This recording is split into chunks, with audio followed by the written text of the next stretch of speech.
الحمد لله رب العالمين والصلاة والسلام على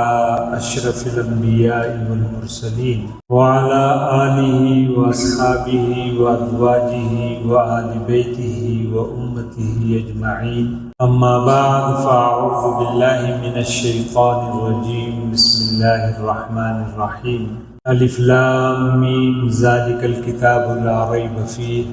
هدى للمتقين قال النبي صلى الله عليه وسلم خيركم من تعلم القرآن وعلمه أو كما قال عليه الصلاة والسلام صدق الله وصدق رسوله النبي الكريم۔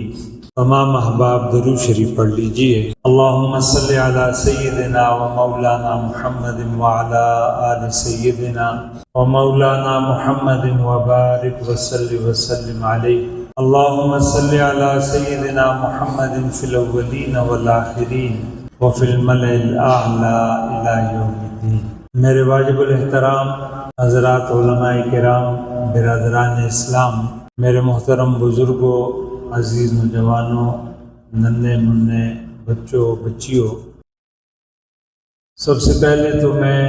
برادر مکرم جناب حضرت مولانا یوسف صاحب کو دل کی اتھاہ گہرائیوں سے مبارکباد پیش کرتا ہوں، اور ان کی پوری ٹیم کو، ان کے بھائی اور دیگر جتنے بھی احباب یہاں پہ خدمات سر انجام دے رہے ہیں، کہ آج یہاں آ کر اس مسجد کو اور اس ادارے کو دیکھ کر دل کو بہت ہی مسرت ملی ہے۔ کافی عرصہ قبل، غالباً 12-15 سال پہلے یا اس سے کچھ کم ہوگا، ہم یہاں آئے تھے قاری صاحب کے ساتھ ہی، اور اس وقت ایک چھوٹی سی مسجد تھی یہاں پہ، لیکن آج الحمدللہ اس مسجد کو دیکھ کے اور ساتھ میں اس ادارے کو دیکھ کر اور پھر یہ ننھے منھے بچوں اور بچیوں کو دیکھ کر دل کو بہت ہی خوشی اور مسرت حاصل ہوئی۔ میرے والد مرحوم حضرت مولانا عبدالحکیم صاحب نور اللہ مرقدہ، یہ جو سفید ریش حضرات بیٹھے ہیں یہ تو جانتے ہوں گے، لیکن جو نوجوان ہیں شاید وہ نہیں جانتے زیادہ تر۔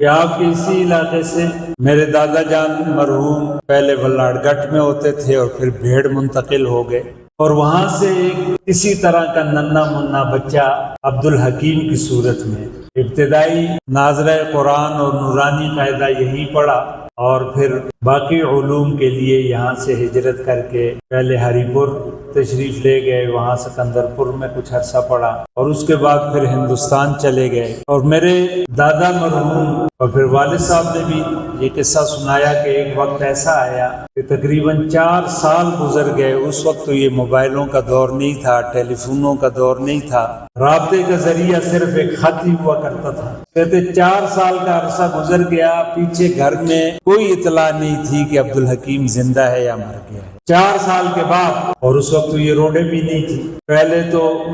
بٹل سے گاڑی چلتی ہوتی تھی، یہ بڑے حضرات جانتے ہیں کہ یہ سارے جتنا بھی ہمارا بڈگرام ہے یا پھر آگے تھاکوٹ ہے، الائی ہے یا شانگلہ ہے، کوستان ہے، تو یہ سارے یہاں بٹل تک پیدل سفر کرتے تھے، اور بٹل سے ایک گاڑی چلتی تھی، اور پھر اس کا ترقی ہوتی گئی۔ تو والد صاحب رحمہ اللہ نے ہمیں سنایا کہ ایک وقت وہ بھی تھا کہ جب بھیڑ سے نکلتے اور اسی راستے سے یہ نیلی شنگ سے ہوتے ہوئے بٹل، اور بٹل سے پھر آگے جناب من بفا، اور بفے سے پھر آگے مانسیرا، اس طرح پیدل چلتے راول پنڈی تک پیدل گئے تھے۔ لیکن جب الحمدللہ اللہ نے اپنے دین کے ساتھ جوڑا اور علوم نبویہ سے اللہ نے اس سینے کو منور کیا، اور جب واپس 1948 میں ہندوستان سے واپس آئے والد صاحب رحمہ اللہ، 1947 میں جب پاکستان بن رہا تھا تو والد صاحب دہلی میں تھے، فراغت کے بعد وہیں ایک مسجد میں امامت مل گئی تھی۔ تو 48 میں جب مزاحمت بہت زیادہ ہوئی تو 1948 میں جو آخری ٹرین GHQ کی آ رہی تھی تو اس میں والد صاحب بھی سوار تھے، اور امرتسر پہ سکھوں نے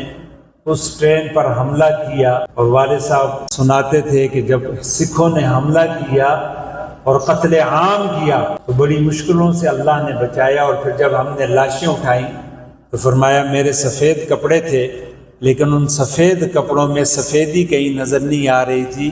پورے کے پورے کپڑے وہ خون سے رنگ آلود ہو گئے تھے۔ تو ایسے مشکل حالات میں جب والد صاحب رحمہ اللہ واپس تشریف لائے، ابتدائی دور وفا میں گزارا حضرت مولانا غلام غوث ہزاروی رحمہ اللہ کی معیت میں، کیونکہ ہندوستان سے ان کا تعلق تھا، وہاں پہ تعارف ہوا تھا۔ تو 1951 میں والد صاحب رحمہ اللہ راولپنڈی منتقل ہو گئے، اور والد صاحب رحمہ اللہ فرماتے تھے کہ میں ہر وقت اس سوچ میں رہتا تھا کہ میں ایسا کون سا کام کروں کہ جس سے میرے علاقے کے یہ غریب بچے اور بچیاں یہ آگے بڑھ سکیں اور ان کے سینے علوم نبویہ سے منور ہو۔ تو 1959 میں جامعہ فرقانیہ کی بنیاد والد صاحب رحمہ اللہ نے رکھی، اور جب جامعہ فرقانیہ کی بنیاد راولپنڈی میں رکھی گئی تو الحمدللہ اس جامعہ فرقانیہ کی یہ برکات ہیں کہ آج نہ صرف ضلع بٹگرام یا ضلع کوستان یا ضلع شانگلہ یا ضلع مانسرا یا یہ جتنے بھی ہمارے درے ہیں، یہ جبوڑی کا درہ، یہ بالاکوٹ کا درہ، کہ آج یہ ساری جو دین کی رونقیں اور علماء کی یہ جو بہاریں نظر آتی ہیں، کہ آج الحمدللہ کہ کوئی گھر ایسا نہیں ہوگا کہ جہاں پہ جامعہ فرقانیہ کا فیض یافتہ نہیں ہوگا۔ تو آج یہ رونق دیکھ کر مدرسہ اصحاب صفا کی تو مجھے وہ والد صاحب کی تاریخ یاد آ گئی۔ یہ تاریخ میں نے اسی لیے بیان کی کہ اصل کامیابی کا راستہ جو اللہ اور اس کے محبوب نے ہمیں دیا ہے وہ یہ کتاب اللہ اور سنت رسول اللہ کا راستہ ہے۔ ایک مولانا عبدالحکیم اٹھے اور انہوں نے علم کی شمع روشن کی، اور اس سے الحمدللہ کہ پورے علاقے میں انقلاب برپا ہو گیا، اور آج الحمدللہ کہ اسی جامعہ فرقانیہ کے فیض سے نہ صرف بٹگرام، کوستان یا شانگلہ یا مانسرا نہیں بلکہ پورے پاکستان اور بیرونی دنیا کے اندر بھی اس وقت الحمدللہ علماء، قراء، حفاظ وہ علوم نبویہ کی خدمات کو سر انجام دے رہے ہیں۔ تو میں قاری مولانا یوسف صاحب کو مبارکباد پیش کرتا ہوں کہ الحمدللہ انہوں نے یہ جو یہاں یہ جو گلشن نبوی کی بنیاد رکھی اور یہ جو باغ نبوی سجایا ہے، انشاءاللہ سے امید ہے کہ یہ جو ننھے منھے بچے اور بچیاں بیٹھے ہیں، کسی کو پتہ نہیں کہ کل انہی بچوں میں سے کئی عبدالحکیم پیدا ہوں گے، کئی غلام غوث ہزاروی پیدا ہوں گے، کئی مولانا غلام اللہ خان پیدا ہوں گے، کئی مولانا فضل الرحمان پیدا ہوں گے۔ اصل چیز وہ علم ہے۔ والد صاحب رحمہ اللہ فرمایا کرتے تھے، یہ جب بٹو دور میں یہ جو بیرون ملک کے اسفار خصوصاً ہمارے یہ جو مانسرا اور بٹگرام اور یہ کوستان اس علاقے کے لوگ جب سعودیہ جانا شروع ہوئے، کدھر جا رہے ہو پار چلوں، تو اس وقت والد صاحب رحمہ اللہ فرمایا کرتے تھے کہ لِكُلِّ شَيْءٍ آفَةٌ وَلِلْعِلْمِ آفَاتٌ، ہر چیز کے لیے آفت ہوتی ہے، کوئی نہ کوئی بلا ہوتی ہے، مصیبت ہوتی ہے۔ فرمایا کہ علم کے لیے اب اس دور میں، یہ میں 74-75 کی بات کر رہا ہوں، حالانکہ اس وقت میں بھی چھوٹا تھا لیکن یہ بات کی سنی ہوئی باتیں ہیں، وَلِلْعِلْمِ آفَاتٌ، اور فرمایا کہ اولها رِعَالَاتٌ وَثَانِيَهَا زَوْجَاتٌ۔ تو عرض یہ کر رہا تھا کہ الحمدللہ کہ یہ دینی مدارس اور دینی مدارس میں الحمدللہ کہ علماء کا یہ کردار کہ آج بھی آپ دیکھ لیں کہ آج کے اس دور میں بھی نشانہ کون ہے؟ نشانہ مدارس اور علماء ہے۔ اور اس کی وجہ کیا؟ اس کی وجہ یہ ہے کہ دنیا کفر، عالمی طاغوت، عالمی اسٹیبلشمنٹ، وہ یہ سمجھتے ہیں کہ اگر ہمارے راستے میں کوئی رکاوٹ ہے، دنیا کے اوپر جو پہلے اس سے پہلے بھی نیو ورلڈ آرڈر کا بڑا چرچا تھا اور اس کے نفاذ کی بڑی کوششیں ہو رہی تھی، اور آج بھی ایک نیا نیو ورلڈ آرڈر اس وقت دنیا میں تشکیل دیا جا رہا ہے اور اس کا بڑا چرچا ہے۔ تو اس نیو ورلڈ آرڈر اور دنیا اور طاغوتی طاقتوں کے عزائم میں اگر سب سے بڑی رکاوٹ ہے، ہم اس چیز کو شاید نہیں محسوس کرتے، نہیں سمجھتے، لیکن دنیا کا کفر یہ سمجھتا ہے کہ ہمارے راستے میں اگر رکاوٹ ہے تو یہ مسجد کا مولوی، یہ داڑھی ٹوپی اور پگڑی والے رکاوٹ ہیں۔ اس لیے میرے عزیزوں، میرے نوجوانوں، اور خصوصاً میں اپنے اہل علاقہ سے عرض کروں گا کہ اللہ تبارک و تعالیٰ کا شکر ادا کریں اور اس مرد قلندر کی قدر کریں